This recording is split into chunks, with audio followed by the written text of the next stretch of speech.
Hey trainers, you're with Pewter City Gym, and I want to thank you for clicking on this bonus episode. Recently, there's been a new collaborative activity for the Fakemon community in terms of the Fakemon Ultra Collab 2022 hashtag. I've had an idea sort of running around in the back of my mind for a creature that would fit the bill perfectly here, so I figured I should use this opportunity to just finish it up and get it out there. The theme of this collab is cryptids, those mysterious creatures that are as yet undiscovered in an official capacity. The most famous versions of these will be your Sasquatches, Loch Ness Monsters, El Chupacabra type creatures. The kind of thing you only ever see in grainy photographs from a long time ago.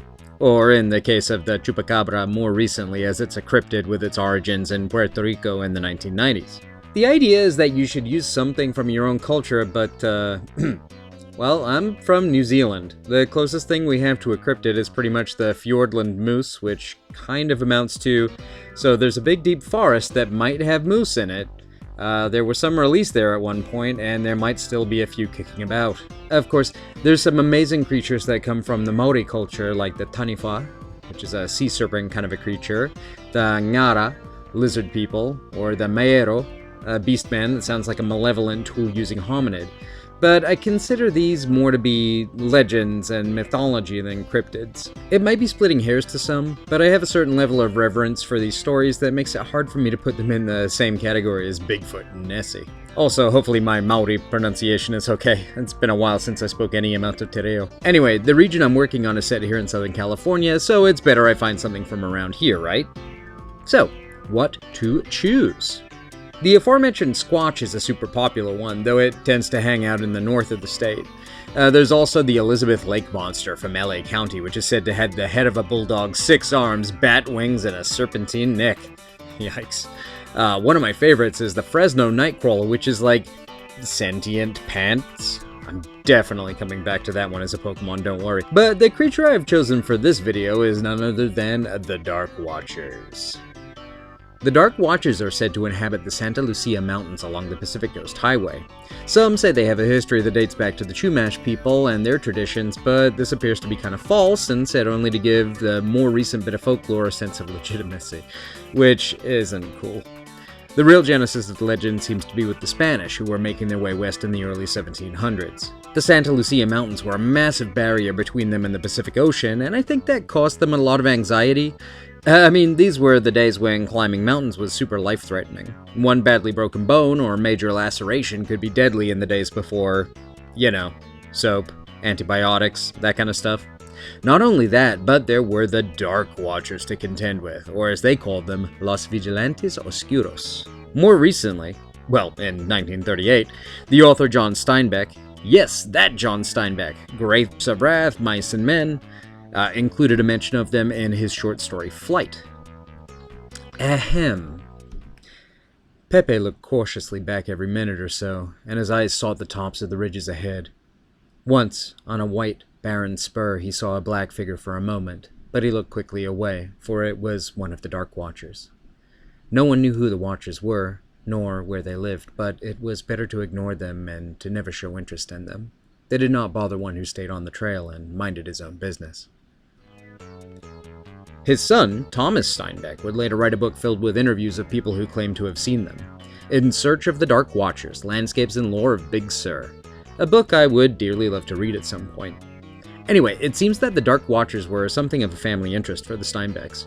Another literary mention of them comes with Robinson Jeffers in his poem, Such Counsels You Gave to Me. He thought it might be one of the Watchers, who are often seen in this length of coast range. Forms that look human to human eyes, but certainly are not human. They come from behind ridges to watch. But when he approached it, he recognized the shabby clothes and pale hair, and even the averted forehead and concave line from the eye to the jaw, so that he was not surprised when the figure turning toward him in the quiet twilight showed his own face. Then it melted and merged into the shadows beyond it.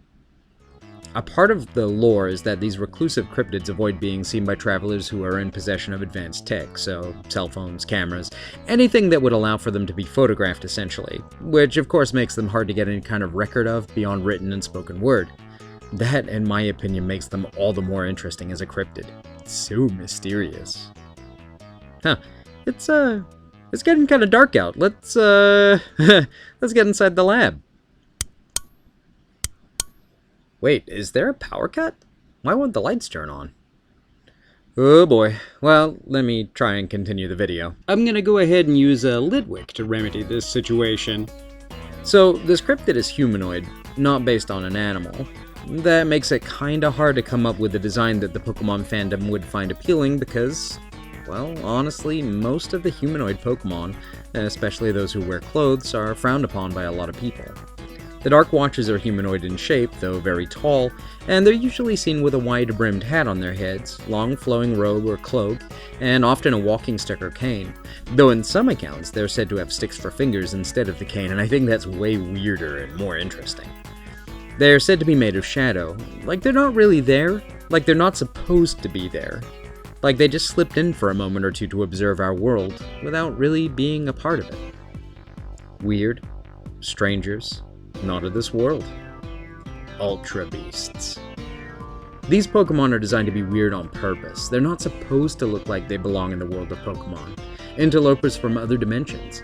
In our world, but not of our world. Complicated, convoluted in form and power.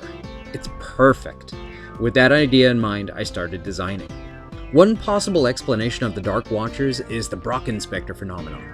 That's when the sun is directly behind you and there's fog or clouds in front. It can cast massive distorted shadows that certainly look like weird shadowy giants. It also casts a huge rainbow halo of light around the shadow that's called a glory. The glory doesn't seem to make its way into the stories about the Dark Watchers though. Still, I thought it was interesting enough to include some elements of it in the design, especially being that one of my favorite anime, One Piece, uses the Brock Inspector phenomenon prominently in the Skypiea arc and, well, the Watchers are said to often be wearing big, wide-brimmed hats. I just couldn't resist making the hat look at least a little bit like Luffy's trademark straw hat. I wanted it to have a quality almost like that of a scarecrow or a snowman. It's an imitation. It's trying the best it can, but it's not quite there. The colors are brighter than you might expect. That's because the glory from the Brock Inspector is so bright and rainbow-hued. Misty even suggested tying it to other Pokemon linked to Ultra Wormholes like Cosmog in its evolutions by giving it an ethereal, galactic sort of a glow underneath the skin, so I did just that.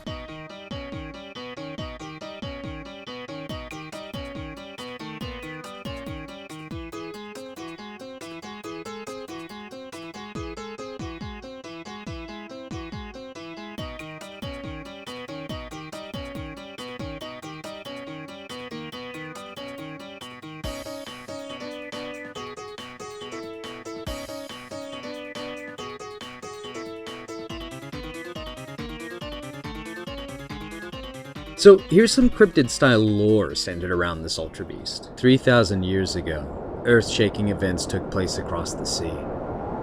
But it wasn't only the earth that shook. The sky opened in several places, exposing tunnels in time and space that led to parts unknown. Some of these tunnels allowed those from our world to go through. Some tunnels allowed things from those unknown parts to enter our world. Were these creatures friend or foe? Well, that depends on who you ask. One such creature, blessed with a sense of curiosity and a desire to learn, stumbled through and was unable to make its way back. Lost and alone here, it did its best to discover a place for itself in this new land.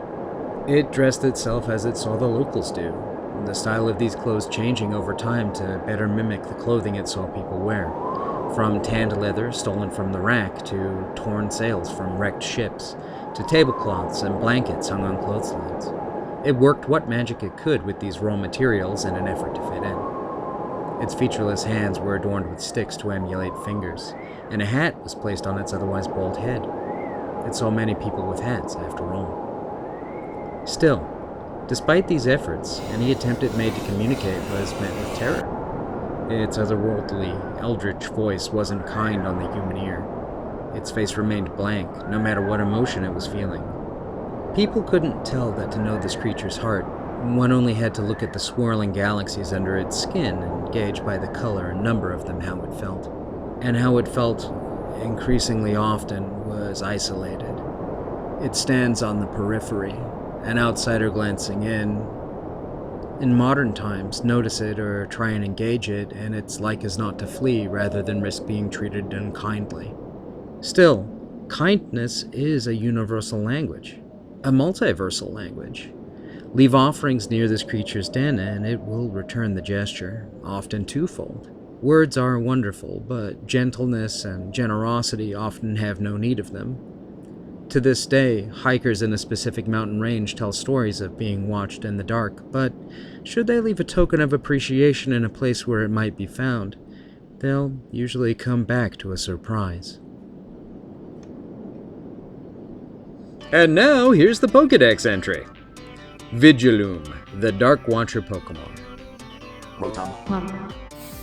The origins of this Pokémon, or whether it even exists at all, are complete unknowns at this time in the scientific community.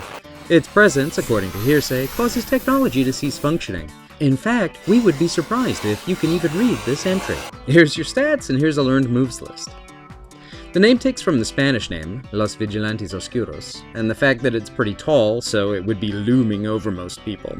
Vigil means to watch, being vigilant means to be observant as to what's around you, and loom is kind of a negative way to describe a presence. Dark clouds loom overhead, the mean-looking guy loomed in the doorway, that kind of thing. No eggs for Ultra Beasts, but it might come in shiny if you're lucky. If this were a game, my concept is that you'd find little bits of lore about Vigilum throughout its home range, and these bits of lore would lead you back to its lair.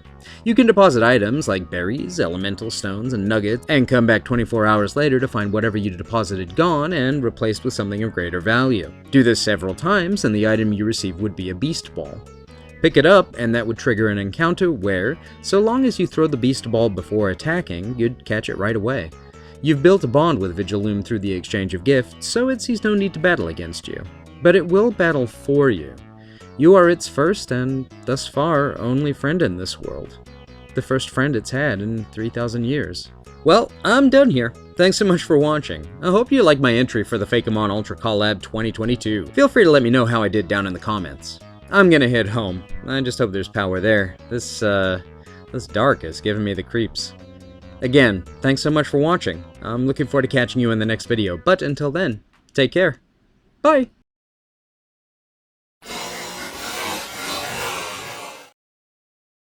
Thanks so much to all the YouTubers that set this challenge up and have completed challenges so far. They've been a lot of fun to look through. And thanks so much to Boreal Mind for tagging me in her video, even though I kind of jumped the gun and started working on mine a little early.